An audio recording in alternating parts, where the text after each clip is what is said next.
Conformal mapping और उससे related theorem को डिस्कस करेंगे। सो सबसे पहले कन्फॉर्मल मैपिंग क्या होती है। अगर हमारे पास टू कर्व्स हैं इन जेड प्लेन, जैसे कि यहाँ पर C1 एंड C2 कर्व्स जो है वो शो की गई हैं, एंड इन दोनों कर्व्स के बीच में जो एंगल है दैट इज अल्फा 1। तो हमने इस पे ट्रांसफॉर्मेशन अप्लाई की, मीन्स हमने इस पे कोई फंक्शन अप्लाई किया। ट्रांसफॉर्मेशन अप्लाई करने के बाद हमें डब्ल्यू प्लेन मिल जाएगा और उसमें हमारे पास फिर से ये दो कर्व्स मिलेंगी। कर्व्स की हो सकता है कि डायरेक्शन चेंज हो जाए, तो C1 जो है वो C1 मैप हुई C1 डैश पे, एंड C2 जो है आफ्टर ट्रांसफॉर्मेशन C2 डैश पे मैप हुई। दोनों के बीच का जो एंगल है, मैंने सपोज किया वो एंगल जो है वो अल्फा 2 है। सो इस ट्रांसफॉर्मेशन को W is equal to F of Z को हम कन्फॉर्मल कब कहेंगे, अगर ये दो कंडीशंस को सेटिस्फाई करेगी। नंबर 1, सेंस ऑफ रोटेशन को प्रिजर्व करेगी, मीन्स अगर फंक्शन लगाने से पहले अगर हमारे पास सपोज कर्व जो है वो एंटी क्लॉकवाइज डायरेक्शन में, जैसे कि एरो बना हुआ है, फंक्शन लगाने के बाद भी वही एंटी क्लॉकवाइज डायरेक्शन जो है वो प्रिजर्व रहे, नंबर 1।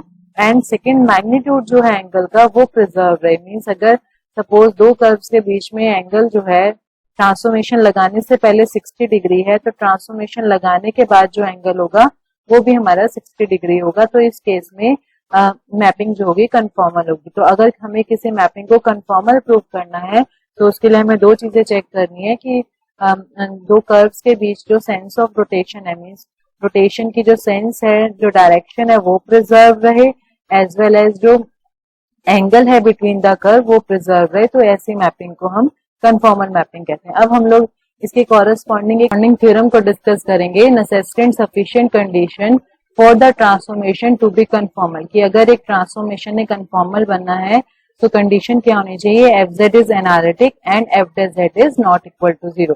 तो पहले हम कन्फॉर्मल मैपिंग लेके चलेंगे, तो हम लोग उसे ट्रांसफॉर्मेशन को एनालिटिक प्रूफ करेंगे एंड उसका डेरिवेटिव को नॉट इक्वल टू 0 करेंगे। एंड रिवर्स, अगर हम फंक्शन को एनालिटिक लेके चलते हैं और उसके डेरिवेटिव को नॉट इक्वल टू 0 लेते हैं, तो उस केस में हमें फिर मैपिंग को कन्फॉर्मल प्रूव करना है। सो हम पहले स्टार्ट कर रहे हैं। Let W is equal to F Z is analytic. हमने स्टार्ट किया कि एफ जेड जो है वो हमारा एनालिटिक फंक्शन है and F dash Z is not equal to 0। ये हम कंडीशन लेके चलेंगे एंड हम लोग कन्फॉर्मल के लिए यहाँ पर बात करेंगे। तो W is equal to F Z analytic है। Let Z naught be any interior point of domain. Domain का हमने कोई पॉइंट लिया जिसे हमने जेड नॉट से रिप्रेजेंट किया, and C1 dash C2 dash with two curves intersecting at the point W naught in the W plane. तो यहाँ पर C1 और C2 कर्व जो है, जो जिस पॉइंट पे हमारे इंटरसेक्ट करें, जहां मैं कर्सर को प्लेस कर रही हूँ, ये Z नॉट पॉइंट है। एंड आफ्टर अप्लाइंग ट्रांसफॉर्मेशन, जब कर्व दोबारा से इंटरसेक्ट करेंगे उस पॉइंट को हम लोग W नॉट बोलेंगे। तो इस तरह से मैंने Z नॉट और W नॉट को रिप्रेजेंट किया। Let W1 W2 be the two points on C1 dash and C2 dash. अब मैंने जो ये कर्व्स हैं इन पे हमने पॉइंट्स लिए W1 and W2, and similarly हमने C1 और C2 कर्व्स पे जो पॉइंट दिए they are Z1 and Z2, such that distance between Z1 and Z0 is equal to distance between Z2 and Z0। तो Z1 और Z0 के बीच का जो डिस्टेंस है, Z2 और Z0 के बीच का, जहां मैं कर्सर को मूव करूँ, this is point Z1, this is Z0। इसके बीच जो हमारे पास डिस्टेंस है Z1 और Z0 का जो डिस्टेंस है that is equal to distance between Z2 and Z0। And हमने जो एंगल है ये हमने एक लाइन ड्रॉ की है एक्स एक्सिस के कॉरेस्पॉन्डिंग हॉरिजॉन्टल। तो जो एंगल है, फर्स्ट एंगल हमारे पास θ1 है, Z1 माइनस Z0। बेसिकली हमने कॉम्प्लेक्स नंबर के कॉरेस्पॉन्डिंग जो पोलर रिप्रेजेंटेशन हुई है वो लिखी है। तो r into e raise to power iota θ1 जो है that is the representation of Z1 minus Z0। Similarly Z2 minus Z0 को भी मैंने ऐसे रिप्रेजेंट किया। Let α1 and α2 be the angle made by tangent at Z0 to the curve C1 and C2 with real axis. जैसे कि अब यहाँ पे चेक करें, ये जो फर्स्ट कर्व है C1 का अगर हम टेंजेंट बनाए, C1 का जो टेंजेंट है, ये कर्सर जहाँ पे मेरा मूव कर रहा है, इसे हमने α1 से रिप्रेजेंट किया। यहाँ नोटेशन में अल्फा है बट दिस इज α1। तो C1 कर्व का जो टेंजेंट है वो हमारा यहाँ पर जो है एक्स एक्सिस को कट कर रहा है, making an angle α1। Similarly C2 की अगर हम Z0 पॉइंट पे टेंजेंट ड्रॉ करें, तो टेंजेंट जो है वो बेसिकली यहाँ पर α2 जो एंगल बना रहा है एक्स एक्सिस का। तो यहाँ पर इसमें Z0 होगा यहाँ पर Z की जगह, और ये अल्फा की जगह हमारा यहाँ पर α1 है। लाइकवाइज हमारे पास जो ये थीटा C1 के साथ जो एंगल दिख रहा है दैट इज θ1 एंड C2 के साथ जो एंगल दिख रहा है दैट इज θ2। सो θ1 अगर हमारा r जो है वो 0 को अप्रोच करे, अगर r हमारा खत्म हो जाए मीन्स जो जैसे Z1 पॉइंट है, जैसे मैं कर्सर को मूव कर रही हूँ, अगर Z1 हमारा Z0 को अप्रोच करेगा तो मीन्स हम Z0 पॉइंट पे ही आ जाएंगे। तो उस केस में जो θ1 है वो हमारा α1 ही बन जाएगा। सिमिलरली जब Z2 जो है वो Z0 को अप्रोच करेगा तो उस केस में जो θ2 है वो हमारे पास α2 को अप्रोच करेगा। सो सिमिलरली β1 और β2 हमने एंगल्स लिए, they were made by tangent at W0। So similarly मैंने W1 माइनस W0 को लिखा एंड लाइकवाइज जैसे मैंने वहां पे α1 α2 लिए हैं, सिमिलरली मैंने यहाँ पर β1 एंड β2 एंड φ1 एंड φ2 लिए हैं। अब हम फंक्शन के डेरिवेटिव की अगर डेफिनेशन देखें, f डैश z0 का formula f of z minus f of z0 upon z minus z0। हमने इसमें z को z1 पुट किया, तो f ऑफ z1 हमें पता है z1 की इमेज जो है वो w1 है, तो w1 माइनस w0 आया, वैल्यू पुटअप करी w1 माइनस w0 की, डिनोमिनेटर में z1 माइनस z0 की जो वैल्यू है वो पुटअप की। तो इस तरह से हमारे पास और θ1 को हमने अप्रोच कराया α1, बिकॉज अगर z1 हमारा z0 को अप्रोच कर रहा है तो जो θ1 है वो हमारा α1 को अप्रोच कर रहा है। बट अकॉर्डिंग टू कंडीशन हमें इस पार्ट के लिए फंक्शन का derivative not equal to 0 given है और होगा ये कोई कॉम्प्लेक्स नंबर, तो हम इसे कॉम्प्लेक्स नंबर के फॉर्म में रिप्रेजेंट कर रहे हैं। Capital R e raise to power iota lambda, किसी भी कॉम्प्लेक्स नंबर की पोलर फॉर्म होती है, तो मैंने लेफ्ट हैंड साइड में इसे पोलर फॉर्म से रिप्रेजेंट किया। जब हमने दोनों साइड कंपेयर किया रियल और इमेजिनरी पार्ट्स को, तो कैपिटल R जो है वो हमें इस तरह से मिला, limit L1 upon R, and जो लैम्डा है वो हमें मिला θ1 माइनस α1। तो यहाँ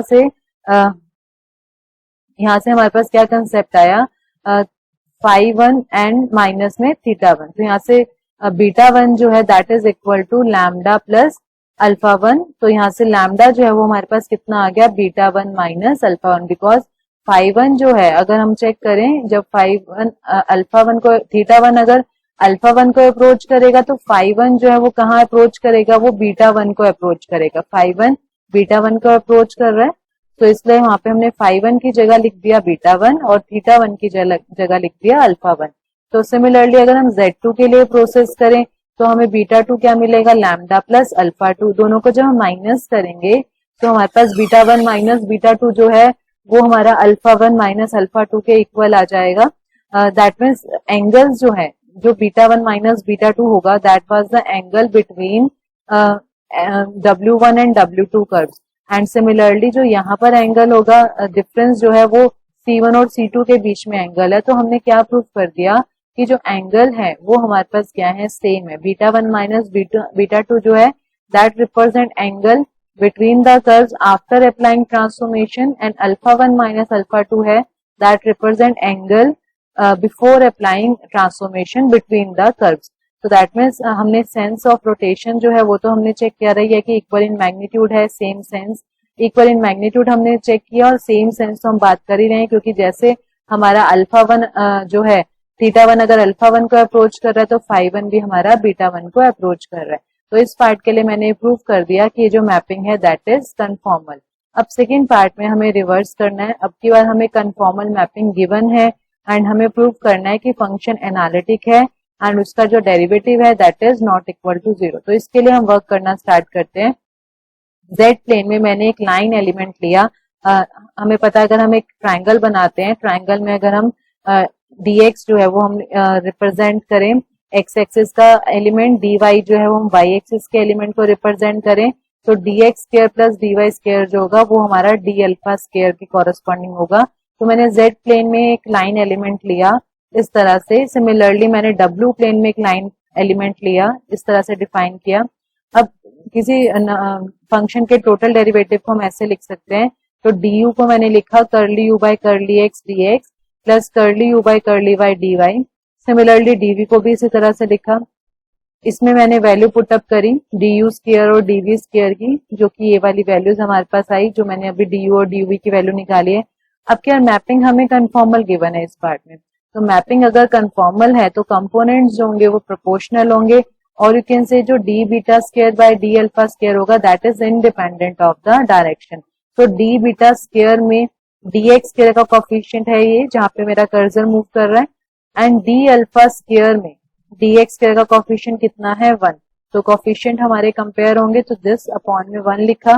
सिमिलरली डी वाई स्क्वायर में ये हमारे पास कंपोनेंट है डी बीटा स्क्वायर का, एंड डी अल्फा स्क्वायर का जो कंपोनेंट है दैट इज 1। तो फिर से हमारे पास क्या आ जाएगा, न्यूमरेटर में हमारे पास डी बीटा स्क्वायर का कंपोनेंट आएगा, डी वाई स्क्वायर का कोफिशिएंट एंड अपॉन में 1। Similarly D X D Y का कोफिशिएंट यहाँ पर ये वाला आ जाएगा, और वहां पर क्योंकि डी अल्फा स्क्वायर में हमारे पास डी एक्स डी वाई का कोफिशिएंट नहीं है तो इसलिए वो अपॉन में 0 आ जाएगा। सो इस तरह से यहाँ पे 0 आ गया।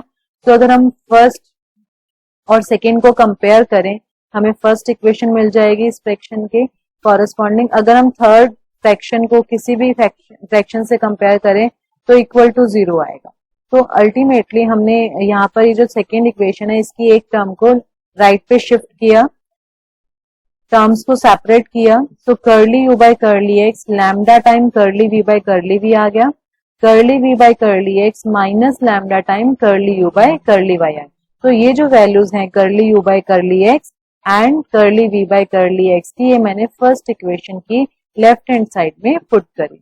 तो लेफ्ट हैंड साइड में जब मैंने इसे पुट अप किया तो लैम्डा की जो value I that was plus minus 1। तो अगर लैम्डा 1 है तो हमें सी आर इक्वेशंस मिल रही हैं जो इससे पहले वीडियोस में एक्सप्लेन की थी कि अगर सी आर इक्वेशंस हैं तो सी आर इक्वेशन हमारी सेटिस्फाई हो रही है, इसका मीनिंग फंक्शन जो है वो हमारा एनालिटिक हो जाएगा, बिकॉज यहाँ पे हमें डेरिवेटिव्स जो हैं वो हमें इसी तरह से गिवन है कि हम उनके कॉन्टिन्यूटी की भी बात कर सकते हैं। और लैम्डा अगर हमारा -1 है तो उस केस में भी हमारे पास सी आर इक्वेशंस का ही फॉर्म आएगा, जस्ट हमें v की जगह -v को रिप्लेस करना है। तो इस तरह से मैंने इस थ्योरम में नेसेसरी एंड सफिशिएंट कंडीशन को डिस्कस किया कि अगर फंक्शन एनालिटिक है एंड एफ डैश जेड जो है that is not equal to 0 then mapping is conformal and vice versa.